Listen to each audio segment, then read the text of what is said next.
36 दिनों तक सड़कों पर संघर्ष, लगातार प्रदर्शन और सरकार पर बढ़ता दबाव। आखिरकार केंद्रीय शिक्षा मंत्री धर्मेंद्र प्रधान इस्तीफा दे दिया। प्रधान के इस्तीफे के बाद जंतर मंतर पर जश्न का माहौल दिखा। इस्तीफे के बाद अभिजीत दीपके ने इसे छात्रों और युवाओं की बड़ी जीत बताया। वही सोनम वांगचुक ने भी धर्मेंद्र प्रधान के इस्तीफे का स्वागत किया, जिसके बाद सीजेपी के प्रतिनिधियों और सरकार के बीच तीसरे दौर की बातचीत हुई, जिसमें 3 प्रमुख मांगों पर सहमति बन गई। सहमति बनने के साथ ही आंदोलन खत्म करने का ऐलान भी हो गया। और जो लोग पिछले 36 दिनों से हमें बोल रहे थे इस्तीफे नहीं होते इस सरकार में, ये सरकार इस्तीफे नहीं करवाती, उन सभी लोगों से मैं फिर से कहता हूं, झुकती है दुनिया। तो मैं जो कदम सरकार ने और धर्मेंद्र प्रधान जी ने लिया उसका स्वागत करता हूं, सम्मान करता हूं और सभी देशवासियों को बधाई देता हूं कि ये एक लोकतंत्र की जीत है। जो गारंटी है सरकार के तरफ से इन राइटिंग ये एफआईआर के बारे में और एनी फ्यूचर एक्शन के बारे में वो हमें मिल जाएगी। The Cockroach Janata Party declares that we withdraw the agitation in good faith and understanding that the agreed upon terms will be executed within the agreed upon timelines. कि कोई भी action FIR न हो और अगर है तो वो विड्रॉ हो, वो चाहे दिल्ली पुलिस के द्वारा हुआ हो, चाहे वो बीजेपी रूल स्टेट्स में कहीं हुआ हो, तो वो एफआईआर की कॉपी भी इनको हम देंगे और उसको विड्रॉ करने की बात कोई भी एक्शन नहीं होगा। इस बात को सरकार ने स्वीकारा है। वही धर्मेंद्र प्रधान के इस्तीफे के बाद विपक्ष ने इसे छात्रों और युवाओं की बड़ी जीत बताया। विपक्षी नेताओं का कहना है कि लंबे आंदोलन ने सरकार को झुकने पर मजबूर कर दिया। राहुल गांधी, प्रियंका गांधी, अरविंद केजरीवाल, अखिलेश यादव ऐसे नेताओं का कहना है कि इस्तीफा पहले हो जाना चाहिए था। इसके बाद उम्मीद की जानी चाहिए कि देश में पेपर लीक की समस्या खत्म होगी। प्रधान एक सिंबल है, करप्शन का सिंबल, एजुकेशन सिस्टम के डिस्ट्रक्शन का सिंबल, इनकॉम्पिटेंस का सिंबल। उसको तो जाना ही था और अच्छा है कि वो गया, बट अब कॉन्क्रीट स्टेप्स एजुकेशन सिस्टम को बदलने की सरकार को लेने पड़ेंगे। I believe that this is a victory for the youth of India. I am so proud of each one of them who has gone and stood there. They have done it exactly in the way that Mahatma Gandhi taught us. आप सबको बहुत बहुत बहुत बधाई। हमारे देश के युवाओं को, जेनजी को बहुत बधाई। बहुत खुशी की बात है, आप लोगों का संघर्ष रंग लाया। धर्मेंद्र प्रधान को अल्टीमेटली इस्तीफा देना पड़ा। ये पूरी डेमोक्रेसी की बहुत बड़ी जीत है। देखिए, देर आए दुरुस्त आए, ये पहले आ जाना चाहिए था ताकि इतना नुकसान नहीं होता। इतने पूरे देश में हुआ, लोगों जो युवा पीढ़ी है उसका विश्वास उठ चुका है एग्जाम से, तो पूरा सिस्टम बदलना चाहिए, नया सिस्टम आना चाहिए, ट्रांसपेरेंट होना चाहिए और ऐसा होना चाहिए। मान लो एक एग्जामिनेशन सेंटर है, 4-4, 5-5 क्वेश्चन पेपर हो और 100 तरीके हो सकते हैं जो ट्रांसपेरेंट बना सके, ताकि उनमें विश्वास पैदा हो कि जो जितना काबिल होगा उसको उतने नंबर मिलेंगे। अब सीजेपी ने आंदोलन खत्म करने का ऐलान कर दिया है। वहीं नजर इस बात पर है कि देश भर में जो आंदोलन फैल चुका है और जगह जगह प्रदर्शन हो रहे हैं, उन तक ये संदेश कब तक जाता है और देश भर में फैले आंदोलनकारी इस फैसले पर क्या रुख अख्तियार करते हैं। ब्यूरो रिपोर्ट, जी मीडिया। और चलिए चर्चा की शुरुआत करते हैं। उससे पहले जल्दी से अपने सवाल पर नजर डाल लेते हैं, जिसमें सबसे पहला सवाल है कि सीजेपी की तरफ से तो आंदोलन खत्म करने का ऐलान कर दिया, तो क्या देश भर में अब आंदोलन खत्म होगा? दूसरा सवाल, देश भर के आंदोलनकारी में जो नाराजगी है वो नाराजगी दूर होगी? और तीसरा सवाल, जंतर मंतर क्या खाली होगा और होगा तो कब तक होगा? क्योंकि अब ऑफिशियली जो जंतर मंतर पर प्रदर्शन चल रहा था उसको खत्म करने का ऐलान सीजेपी ने भारत सरकार के साथ अपने तीसरे दौर की बैठक के बाद कर दिया है। तो ये हमारे प्रश्न हैं और चर्चा इन्हीं विषयों पर होगी, इन्हीं पहलुओं पर होगी।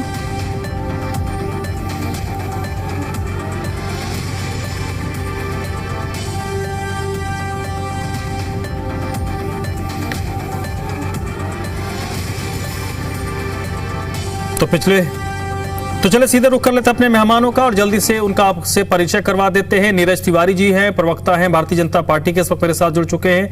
दीपक हिंदुस्तानी जी आम आदमी पार्टी के प्रवक्ता भी इस वक्त मेरे साथ जुड़ चुके हैं। और डॉक्टर अनित सिंह जी हैं, कांग्रेस पार्टी के प्रवक्ता हैं, वो भी मेरे साथ जुड़ चुके हैं। आप तीनों लोगों का बहुत बहुत स्वागत। सबसे पहले नीरज जी, बातचीत तो हो गई, अनशन पहले टूट गया था, आंदोलन भी खत्म होने का ऐलान हो गया, लेकिन हर आंदोलन के साथ, हर चीज के साथ एक बात होती है कि टेक अवे क्या हुआ, आपने उससे हासिल क्या किया। भारतीय जनता पार्टी के नजरिए से यहां पर पॉलिटिकली कुछ भी अच्छा नहीं दिखा। अब क्या आपको लगता है कि सरकार के सामने एक चैलेंज है कि दिल्ली से जो मैसेजिंग हुई है बैठक के बाद कि आंदोलन को हमने वापस लिया है, वो देश भर में प्रेषित हो, क्योंकि हर देश के हर हिस्से में, हर कोने में प्रोटेस्ट देखने को मिला है। तो जरूरी है कि वो जो प्रोटेस्ट, अगर कॉल के बाद प्रोटेस्ट हुआ तो प्रोटेस्ट वापस लेने का भी जो ऐलान हुआ, ये मैसेज भी कन्वे हो और ये कल के बाद सड़क पर कोई दिखे नहीं। देखिए, आपने बहुत अच्छा ये सवाल किया कि जिस पार्टी के निर्माण विदेश में रह के करने वाले व्यक्ति और यहाँ आंदोलन की शुरुआत करने वाला व्यक्ति जब ये घोषणा किया है, तो मुझे नहीं लगता है, क्योंकि देखिए इस आंदोलन में ये किसी तरह का कोई आंदोलन नहीं था, ये एक तरह से भारत विरोधी कार्य हो रहा था और देश के प्रधानमंत्री को डैमेज करने के लिए, भारत सरकार को डैमेज करने के लिए, मनोबल कम करने के लिए, विकसित राष्ट्र बनाने की जो सपना है उसको चकनाचूर करने के लिए ये आंदोलन कर रहे हैं आप। मैं तो कहीं से इसको आंदोलन नहीं मान रहा हूं, क्योंकि आप बताइए कि अगर ये आंदोलन है तो इन लोगों के लिए पिज्जा आ रहा है, कोई बिरयानी खिला रहा है, कोई बर्गर भेज रहा है, और जो पुलिस वाले भी तो इंसान है, जो पुलिस वाले वहां ड्यूटी कर रहे हैं भूखे, उनको ये वर्दी फाड़ के पीट रहे हैं, मार रहे हैं। और ऐसी भद्दी देश के प्रधानमंत्री सबके होते हैं। हमारा सौभाग्य है कि हमारे पार्टी में नरेंद्र दामोदर दास मोदी जैसे प्रधानमंत्री हैं, लेकिन जिस तरह से भद्दी लैंग्वेज का यूज किया गया और जैसा पोस्टर वहां दिखाया गया, अपने आप में ये स्टूडेंट तो नहीं हो सकते हैं। मैं आपको दावे के साथ कहता हूं, इसमें 90% लोग जो थे वो उपद्रवी थे और इन लोगों का एजेंडा था दिल्ली और देश को बदनाम करना। इसलिए आप देखिए, हर आदमी का अपना एजेंडा था। वो व्यक्ति भी इस्तीफा की मांग कर रहा है जो जेल जाके इस्तीफा नहीं देता है, वो नैतिकता की बात करता है। वो व्यक्ति भी इस्तीफा की बात करता है जिसकी मुखिया ने नीरज जी, ये सारी बातें एक तरफ है। राहुल गांधी क्या कह रहे हैं, अरविंद केजरीवाल क्या कह रहे हैं, आप पॉलिटिकली उन पे हमला कीजिए, जो दूसरे पक्ष के लोग हैं आप पे पॉलिटिकली हमला करेंगे। आपने जैसे कहा कि देश विरोधी आंदोलन था, तो फिर देश विरोधी आंदोलन करने वालों के साथ भारत सरकार के मंत्री 1-to-1 इंटरेक्शन क्यों कर रहे थे? आप देखिए, मैं आपको क्या सवाल आपने क्या किया कि अगर वो देश विरोधी आंदोलन था तो देश विरोधी आंदोलन की अगुवाई करने वालों के साथ भारत सरकार के 2 मंत्री 1-to-1 इंटरेक्शन क्यों कर रहे थे? देखिए, मैं आपको बता रहा हूं कि क्यों कर रहे थे। आपने बहुत अच्छा सवाल ये किया कि भारत सरकार के मंत्री आदरणीय जेपी नड्डा जी और जितेंद्र सिंह उन लोगों से क्यों बात कर रहे थे, क्योंकि उसका वजह ये था कि जो देश विरोधी तत्व थे उसके पक्ष में विपक्ष आके खड़ा हो गया था, जो विपक्ष को ये काम नहीं करना चाहिए। अगर लोकतांत्रिक ढंग से जो विपक्ष है उस बात को उठाता है, आप बताइए ना, भारत के इतिहास में कोई ऐसा आंदोलन जहां दुबई से फंडिंग होकर खाना भेजा जा रहा हो, जहां गल्फ कंट्री से, चाइना से, आप बताइए ऐसा कौन सा आंदोलन, एक आंदोलन का आप नाम बता दीजिए। और स्टूडेंट के नाम पर आप जो नीट टॉपर है, मैं आपको नीरज जी भाई साहब सुनिए, आप ये कह रहे हैं कि अभिजीत, सौरभ, आशुतोष, ये जो लड़के हैं ये इंटरनेशनल है। बिल्कुल, ये नहीं, आप उनका पीछे का इतिहास देखिए, जिनका आप नाम ले रहे हैं, अभिजीत गौतम क्या नाम बता रहे हैं, आप उनको देखिए कि उन्होंने आम आदमी पार्टी के साथ कितने दिनों तक काम किया है, उनके लीडर के साथ, और कहां काम किया है, किस एड्रेस पे काम किया है, कोई पुराना रिकॉर्ड देख लीजिए। आपको दूध का दूध, पानी का पानी हो जाएगा। ठीक है भाई साहब, लेकिन मसला ये है ना कि आपके पार्टी में आंदोलन नहीं सर, आपके पार्टी में भी ऐसे बहुत सारे लोग होंगे जो 4-6 महीने पहले आम आदमी पार्टी में रहे होंगे, कांग्रेस पार्टी में रहे होंगे, तो उनके 6 महीने पुराने पृष्ठभूमि से उनका आज का आकलन तो नहीं होगा पॉलिटिकली।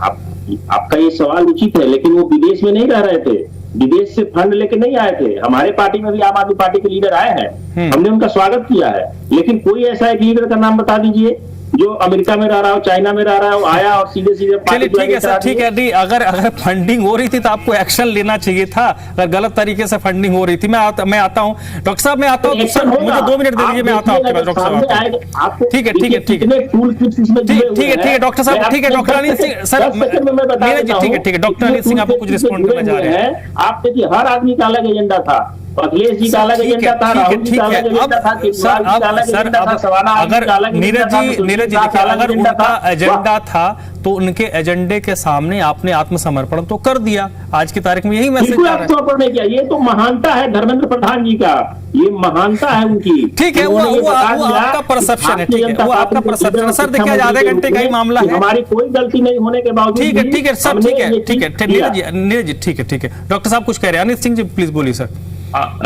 धर्मराज जी, मैं अपने मित्र से पूछना चाहूंगा कि विदेशों से पैसा लेना क्या गैर कानूनी है, क्या आतंकवादी गतिविधि होती है? अगर ऐसा होता है तो आपकी एजेंसियां कहां पे हैं? अगर कोई व्यक्ति अभिजीत दीप के किसी आम आदमी पार्टी के नेता के साथ कभी काम किया हुआ होता है तो क्या आप उसको राष्ट्र विरोधी बता सकते हैं? इस तरीके से गैर जिम्मेदाराना आप बयान कैसे दे रहे हैं टीवी पर बैठकर, हमें समझ में नहीं आता। कैसे आप कह रहे हैं कि 99% लोग उसमें देश विरोधी ताकतें हैं? अगर ऐसी ताकतें हैं तो आपकी सरकार उनसे बातचीत क्यों कर रही है?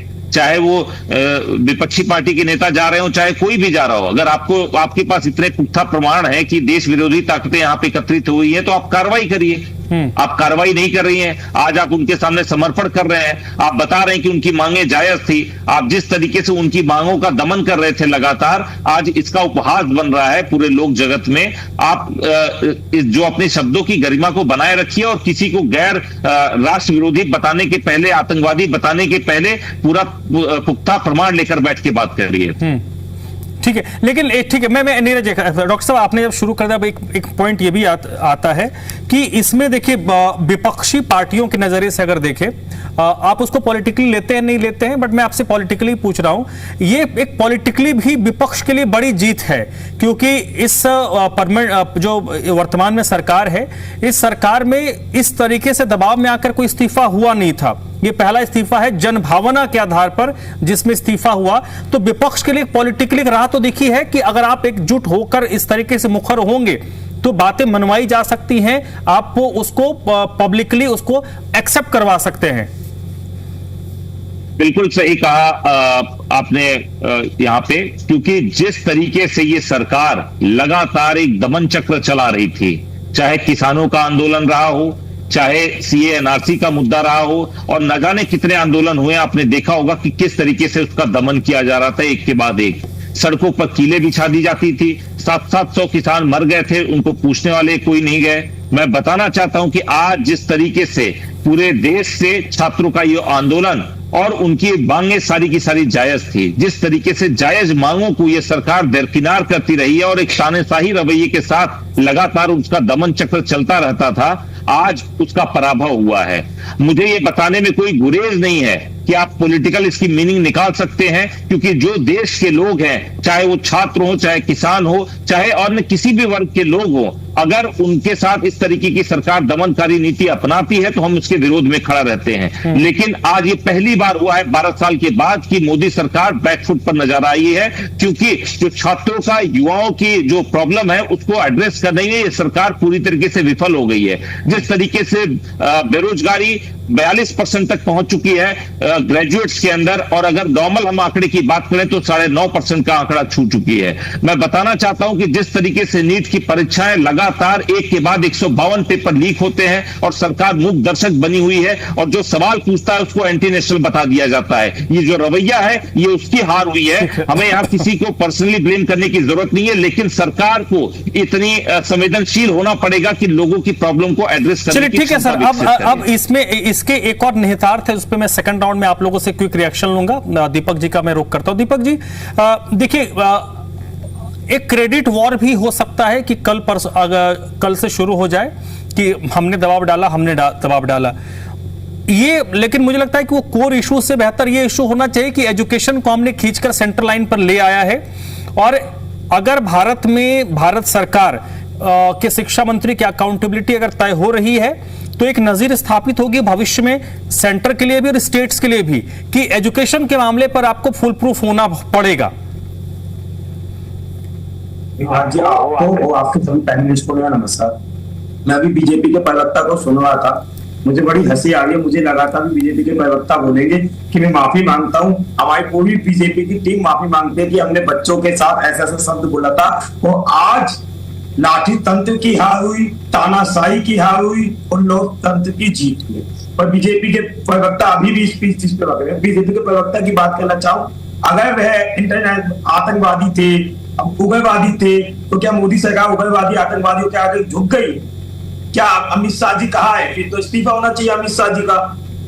अमित शाह जी का इस्तीफा होना चाहिए अगर वो आतंकवादियों के आगे झुक गए। अभी भी इनको शर्म नहीं आ रही। और विदेशी फंडिंग था, इन्हीं के वित्त मंत्रालय ने, इन्हीं के दोनों मिनिस्टर ने कहा कि कोई विदेशी फंड नहीं था, ऐसा हमें कुछ पता नहीं चला। अभी भी बच्चों को ऐसे शब्दों का उपयोग कर रहे, गलत है।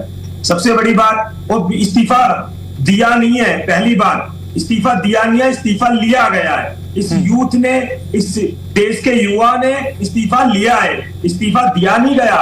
और दूसरी बात, आज इनका ये मुद्दा, आज शिक्षा की बात देश के अंदर होनी स्टार्ट हो गई। ये सबसे बड़ी बात है, देश के युवा ने इस्तीफा लिया है, इस्तीफा दिया नहीं है, ये सबसे बड़ी बात है। तो आज भी मैं अभी बीजेपी के प्रवक्ता को सुन रहा था तो मुझे बड़ी हंसी भी आ रही थी और दुख भी हो रहा था। ये अभी भी बीजेपी को डिफाइन कर रहे हैं। इनको तो आज माफी मांगनी चाहिए थी, इनकी पूरी टोल टीम को माफी मांगनी चाहिए थी कि बच्चों के लिए इन्होंने कैसे कैसे शब्द यूज किए। आज उनको हाथ जोड़ के माफी मांगनी चाहिए थी। बच्चों, हमसे गलती हो गई तो हम अपने निकम्मे शिक्षा मंत्री को हटा दिया, हमने ये बोलना चाहिए था इनको। तो पर आज भी ये अपने बीजेपी को टोल टीम को डिफाइन कर रहे हैं, ये बहुत शर्म की बात है। ठीक है, नीरज जी क्या करें? बोलिए सर, नीरज जी आप बोलिए। हाँ, नहीं, जिस टूल किट्स की ये बात करें कि किसी ने बोला कि 152 बार लीक हुआ, क्या उसके पहले पेपर लीक नहीं हुआ था?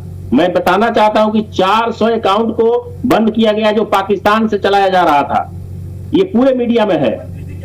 और दूसरी चीज, जो व्यक्ति वहां बिरयानी पेश कर रहा था, सुनिए, जो बिरयानी पेश कर रहा था, वहां उनके पास गल्फ कंट्री से कोई बिजनेस नहीं है कि पैसा आ रहा था। गृह मंत्री से इस्तीफा मांगते हैं। नहीं, सुनिए, आप सुनिए ना, और आप बोल रहे हैं हमारी महानता है कि ऐसे लोगों को विपक्ष को हमने सम्मान किया। प्रधानमंत्री की आवाज को लेकर नाटक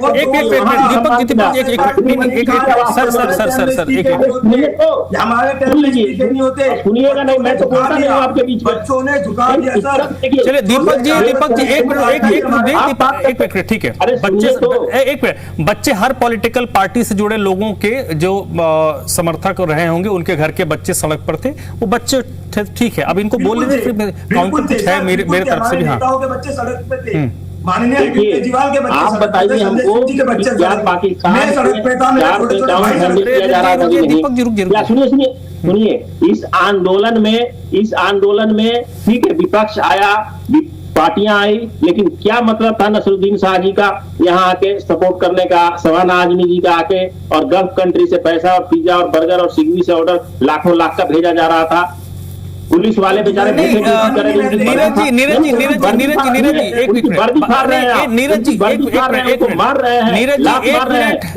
आप जब सर सुनिए, भारत का स्टूडेंट किसी भी वर्दी वाले पर किसी एक्टर एक्ट्रेसेस का नाम लेने से बेहतर, देखिए अगर उन्होंने कहा तो 2-3 हीरो हीरोइन का नाम मैं भी बता दूंगा जिन्होंने आपके सपोर्ट में किया। मैटर वो नहीं करता, वो भी देश के नागरिक है ना सर। मुझे नीरज जी एक मिनट, जो व्यक्ति जेल जाता है वो इस्तीफा नहीं देता है। जो व्यक्ति अयोध्या आंदोलन पर सैकड़ों लोगों को गोलियों से भुनवाकर जमुना, सर सुन तो लीजिए नीरज जी, मेरा नीरज जी आप धन्यवाद देना चाहिए, ठीक है सर सुन तो लीजिए, मैं आपकी अरे सर सुन तो लीजिए।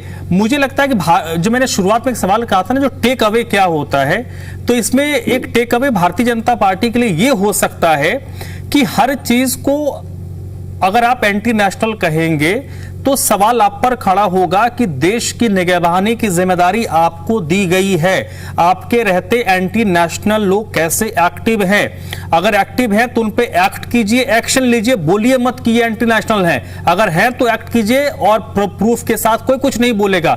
टेक अवे बीजेपी के लिए मुझे लगता है यही हो सकता है कि हर चीज को एंटी नेशनल कहने से बचना होगा आपको। देखिए, मैं हर चीज को नहीं कह रहा हूं। मैं क्या बोला कि उसमें 90% स्टूडेंट नहीं थे। मैंने क्या बोला कि विपक्ष का काम है सरकार का विरोध करना, लेकिन उसमें actor, actress, gulf country, China, यहां से अगर फंडिंग हो रहा है तो ये गलत है। ये दूध का दूध, पानी का पानी होगा। आप देखिए कितने टूल किट्स पकड़े गए हैं जो यहाँ सक्रिय थे। किसी भी देश के प्रधानमंत्री के लिए जिस तरह के भाषा का प्रयोग किया गया है लिख के, लड़कियां जिस तरह से की है, वो लड़कियां भारतीय मानसिकता की नहीं हो सकती ये तो है। पता नहीं, अब एक मिनट, मैं उस पे तो मुझे भरोसा नहीं कि बहुत सारे मैंने भी देखे। तो हम बोल नहीं सकते हैं, आप बोल नहीं सकते हैं। सर सुनिए, तो अगर मैं एआई का एक्सपर्ट, सर मैं अगर मैं एआई के नर्सरी का भी स्टूडेंट रहूंगा ना, तो उस पोस्टर में मैं भी नीरज तिवारी का फोटो चिपका के कुछ भी लिख सकता हूं। तो कौन कहां किस एंड पे खेल कर रहा है हमें नहीं पता। ये भी एक फैक्ट है। कौन के आप एआई की बात करते हैं, मान सकते हैं, लेकिन वहां पर जो किया गया पुलिस वालों के साथ, देश के प्रधानमंत्री के लिए जो अपमानजनक शब्द यूज किया गया, ये चीज स्टूडेंट नहीं कर सकता है। ये बिल्कुल फंडिंग हुआ है कि नहीं, इसकी जांच होगी, आप देखिएगा। ठीक है, जांच करवा लीजिएगा, मैं जांच करवा लीजिएगा। ठीक है, ठीक है। अब मैं एक मिनट, हाँ जी दीपक जी कुछ कह, जल्दी से बोलेगा, मैं अनिश सिंह जी के पास जाऊंगा। हाँ, मैं ये नीरज जी से ये जरूर कहना चाहूंगा, नीरज जी जो उनको इतना अहंकार था कि हमारी सरकारों में इस्तीफे नहीं होते, उनको बच्चों ने झुका दिया, इस देश के लोकतंत्र ने झुका दिया। और यही बात आई किसी को इंटरनेशनल को कह दे तो आतंकवादी, तो सरकार आपकी चल रही है, गृह मंत्री अमित शाह जी हमसे इस्तीफा मांगिए। आपके विदेश मंत्रालय ने नहीं बोला है कि कोई फंडिंग नहीं हुई है, उनसे इस्तीफा मांगिए। यहाँ पे बैठ के झूठ बोलने से हाँ, ये बात दीपक जी आपने नहीं, एक मिनट आपने अच्छी बात कही। ये जो सवाल है ना कि खाड़ी देशों से फंडिंग हो रही है, ऑर्डर हो रहे हैं, ये सवाल कल जो एमईए का प्रेस कॉन्फ्रेंस होता है उसमें एमईए से पूछा गया था। तो जो एमईए के सबसे बड़े अधिकारी हैं उन्होंने कहा कि हमारे पास ऐसी कोई जानकारी नहीं है। तो मैं किसी XYZ से ज्यादा एमईए के जो स्पोक्स पर्सन बोलेंगे, उनके उस विभाग के जो सचिव बोलेंगे, उनकी बात को मैं ज्यादा वजन दूंगा, डिस्पाइट कि कौन पॉलिटिकल आदमी क्या बोलता है। नीरज जी, तो मैं इनका आपने मान लिया कि इनका काम झूठ बनाना है। धन्यवाद जी, आपने ठीक है, मैंने बता दिया। आपने जो सवाल किया उसका जवाब ले लीजिए। आप सही बोले कि उन्होंने ये बोला कि इसका पुख्ता प्रमाण नहीं है, लेकिन किसी भी एजेंसी को जांच करने के लिए समय चाहिए। अगर मैं आज अपराध करता हूं तो हम अभी भगवान नहीं है एजेंसी कि अभी बता देंगे इसके लिए जांच होती है और जांच के बाद। चलिए ठीक है डॉक्टर साहब, ठीक है डॉक्टर साहब, एक मिनट डॉक्टर अनिल सिंह जी। अब सर इसमें एक अच्छी चीज तो ये निकल कर तो सामने आ गई ना कि, चलिए एक बड़ी अपडेट दे देता हूं। प्रहलाद जोशी को शिक्षा मंत्रालय का अतिरिक्त चार्ज दिया गया है। बड़ी अपडेट इस वक्त की, धर्मेंद्र प्रधान के इस्तीफे के बाद प्रहलाद जोशी को शिक्षा मंत्रालय का अतिरिक्त चार्ज सौंपा गया है। बड़ी खबर इस वक्त की, आज ही धर्मेंद्र प्रधान ने शिक्षा मंत्री के तौर पर इस्तीफा दिया था और उनके इस्तीफे के बाद प्रहलाद जोशी को अतिरिक्त चार्ज दिया गया है। हालांकि अभी कैबिनेट एक्सपेंशन तो हुआ नहीं है, तो अतिरिक्त चार्ज दिया जाना चाहिए। उनको अतिरिक्त चार्ज दिया गया है। अभी भारत सरकार में वो कोल मिनिस्ट्री देख रहे हैं, जो कोयला मंत्रालय है उसके मंत्री हैं प्रहलाद जोशी, और अब इनको शिक्षा विभाग का अतिरिक्त जिम्मा सौंपा गया है। एक बार फिर से चलिए चर्चा में लौटते हैं। डॉक्टर साहब, ये तो एक अच्छी चीज है ना कि अब देश में पेपर लीक का इशू, पढ़ाई लिखाई छात्रों के इशू एकदम सेंटर पॉइंट पे आ गए हैं। अब केंद्र में भी और राज्य में जहां जहां जिसकी सरकारें हैं, अब इस इस्तीफे के बाद सबकी अकाउंटेबिलिटी होगी कि हर स्टेट जहां जिसकी सरकार है वो आमूलचूल परिवर्तन करे, हर चीज को दुरुस्त करे ताकि पेपर लीक ना हो, क्योंकि केंद्र में इस्तीफा हो सकता है तो राज्यों में भी इस्तीफा होगा। बिल्कुल धनराज जी, कोई भी सरकार बिना अकाउंटेबिलिटी के नहीं चल सकती है, और आज देश के युवाओं ने यही स्थापित कर दिया कि देश में तानाशाही नहीं है, वर्ग की एक लोकतंत्र है और जीतता जागता लोकतंत्र है, जिसमें लोग प्रतिरोध करते हैं, इस तरीके से तानाशाही रवैये का विरोध करते हैं और अकाउंटेबिलिटी फिक्स करते हैं। देखिए, हमने कहा है कि ये बातचीत की शुरुआत का पहला पायदान ही यही होगा कि जिसमें शिक्षा मंत्री को इस्तीफा देना होगा, और यही हुआ है और हम इसके लिए देश के नौजवानों का भूरी भूरी प्रशंसा करते हैं। हमारे मित्र यहाँ पे जो बैठे हुए हैं वो ये बताना चाह रहे हैं कि 1 लाख की भीड़ जो 20 तारीख को इकट्ठा हुई थी उसमें 90-95% लोग छात्र नहीं थे। तो मैं उनको बताना चाहता हूं ये वही लोग हैं हिंदुस्तान के कोने कोने से आए हुए, जिनको आप किसान निधि में 2000 रुपए देते हैं, जिनको आप 5 किलो का राशन देते हैं। क्या आपको लगता है कि आप इतनी देश की बड़ी संपत्ति किसी एंटी नेशनल के घर में दे रहे हैं? ये हिंदुस्तान के लोग हैं, इनको एक्सेप्ट करना सीखिए। इनके विरोध को भी अच्छी तरीके से, पॉजिटिव तरीके से एक फीडबैक समझकर उसको एक्सेप्ट करने की कोशिश करिए। अगर कोई खाना पानी कहीं से भेजता है आंदोलनकारियों को, देखिए मैंने ये पहले भी सुना हुआ है कि अगर किसी आंदोलन का, किसी जन विरोधी ताकत का, सरकार का आपको विरोध करना है, आप बोल सकते हैं तो बोलिए, बोल नहीं सकते हैं तो लिखिए, लिख नहीं सकते हैं तो कम से कम जो विरोध कर रहे हैं उनका साथ दीजिए, साथ नहीं दे सकते तो विरोध नहीं करिए। मैं बताना चाहता हूं कि आप जिस भी पैरामीटर पे अगर इस तरीके से जन विरोधी नीतियों का विरोध कर सकते हैं, चाहे लोग दूर बैठे हुए थे लेकिन उन्होंने खाना भेजने का काम किया है, वो हिंदुस्तान के किसी कोने में हो सकते हैं, दुबई में बैठे हो सकते हैं, वो कोई फंडिंग नहीं कर रहे हैं। जो फंडिंग कर रहे हैं, मैं बताता हूं फंडिंग क्या होती है। सेबी से, अडानी के भाई ने सेबी से 20 बार पैसे ट्रांजैक्शन किए, रोटेट किए मॉरिशस के रूट से, वो होता है विदेशी फंडिंग। आप समझिए कि आप क्या कहना चाह रहे हैं। ठीक है डॉक्टर साहब, समय इतनी थी सर आज के लिए। फिर इस मामले पर, अभी मामला तो गर्म है, तो फिर आपको लोगों को बुलाऊंगा, इस मैटर में बात करेंगे। बहुत बहुत शुक्रिया आप सभी लोग। नीरज जी सॉरी सर, समय इतना ही था, फिर कभी इस मामले पर हम बात करेंगे, अगले हफ्ते भी बात होगी। बहुत बहुत शुक्रिया नीरज जी।